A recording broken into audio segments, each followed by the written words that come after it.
So let me start this video by showing you guys this picture right here.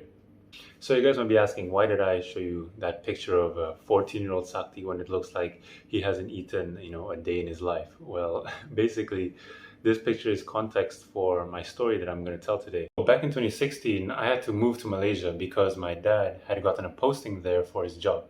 And this was a very interesting time for me because I had to handle and experience a lot of culture shocks, and I went through a lot of mental blocks. And it wasn't even really the languages or the cultural or the racial differences that really made me, really challenged me. It was more actually the school environment change that challenged me. A good example of how different my new school environment was, my new school, Austin Heights International School, probably had 4 to 5 times more students than my old school, Sofa School Indonesia.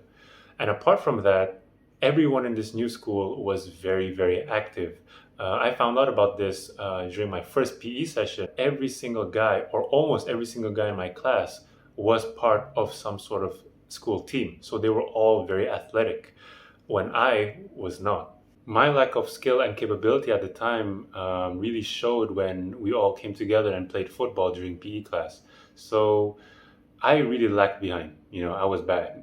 So I felt embarrassed. I felt underconfident. I felt sort of, shy that I was so bad at playing compared to the other guys who were all athletes, right? So I decided to sit down and, just sort of quit playing that one time. That was the point where this mental block started in me, where I kept refusing to play. I kept refusing to do athletic activities because I just thought that I was not able to compete with anyone in my class and I didn't want to embarrass myself. And this was a really, really big mistake for me. The mental block that I had due to my underconfidence in my ability really, really persisted for a while.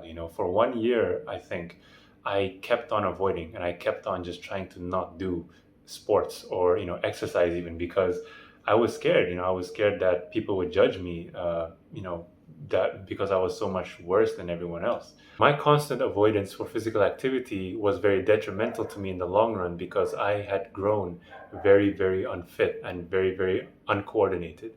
So I actually got injured one time during the 11th grade, or no, during the 10th grade, I got injured in a PE session. And this caused me great, great, mental burden because obviously an injury is very painful, but also this was very, very shameful for me because not only was I avoiding exercise, but now I got injured because I tried to do exercise. This was actually a turning point for me because I finally realized that, yes, my body was unhealthy and I needed to do something about it.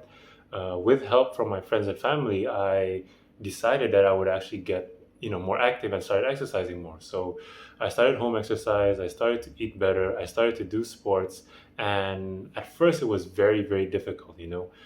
Starting is always the hardest. I felt like I wasn't getting anywhere. I felt like I wasn't good. Why am I doing this? And things like that. But eventually I started seeing improvement and I just kept going.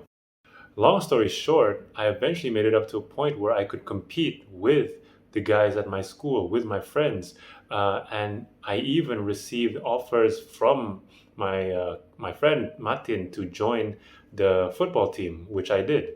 And this was incredibly meaningful and a huge achievement for me because I finally realized that all of this time I was capable.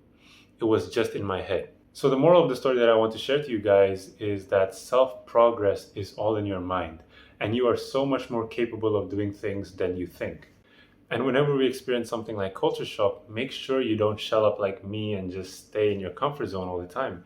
Try and get out there, try and learn new things, improve, fail. Failure is not bad. Failure will only lead you to success in the future.